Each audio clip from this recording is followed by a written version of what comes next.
Beed citizen live update. Maratha योद्धा मनोज जरांगे पाटील यांनी आज मंगळवारी सकाळी मस्सजोग इथं जाऊन देशमुख कुटुंबियांची भेट घेतली।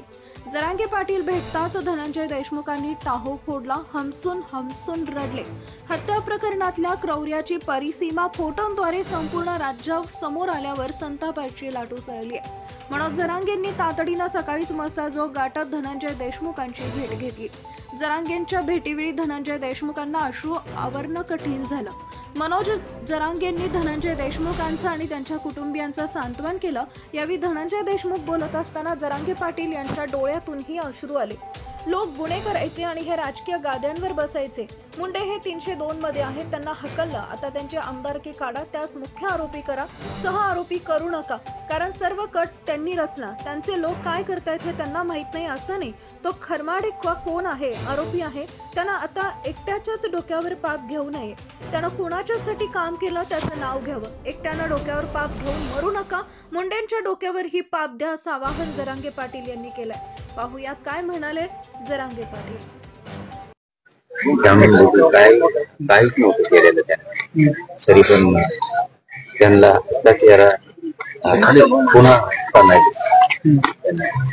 संतोषबाईनं पूर्ण करावं लागतं।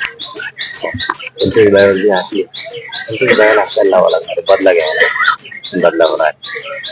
तुम्ही धीर द्यायला आला नाही त्यांना राज्यांनी त्यांना धीर देण्याची गरज।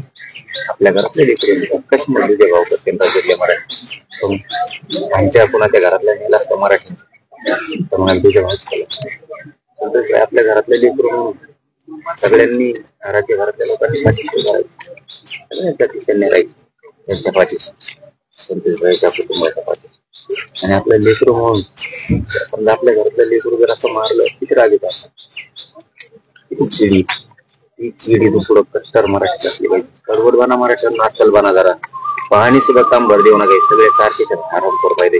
रात्री तुम्ही सुद्धा यांच्या तोंड सुद्धा नाही बघायचे, कठोर आणि कट्टर व्हा मराठी। त्याला लाग मारून बाहेर काढून 302 मध्ये घेतलं पाहिजे, घेते नाही घेतलं बघू पुढचं बघू, आता बदला होणार। तुम्ही धीर देण्यासाठी आला पण रात्रभर तुम्ही पण झोपला नाही, आता तुम्ही परत चाललेत काय इथंच थांबणार आहेत काय? म्हणजे थोडी अंगात आग व्हायली माझ्या, कुटुंबाची परवानगी घेऊन हॉस्पिटलला ऍडमिट पुन्हा जागेवर चालू। मी तसं आलो, मला रात्रभर झोप नाही। मी असे फोटो उभ्या जिंदगी म्हणजे डोळ्यात आम्ही कधी आठवण नाही, मी लय कसं झालं सांगतो, मी लय करतोय, लय कठीण काळजी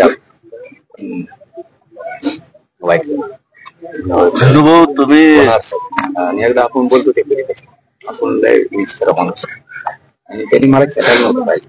माझ्या समाजाला त्याच्या जातीचे मारले, ते गरीब होते, तिचे आवाज नव्हते। तो मराठ्याच्या नादाला लागला, मराठ्याचा नाद नाही करायचा त्याने।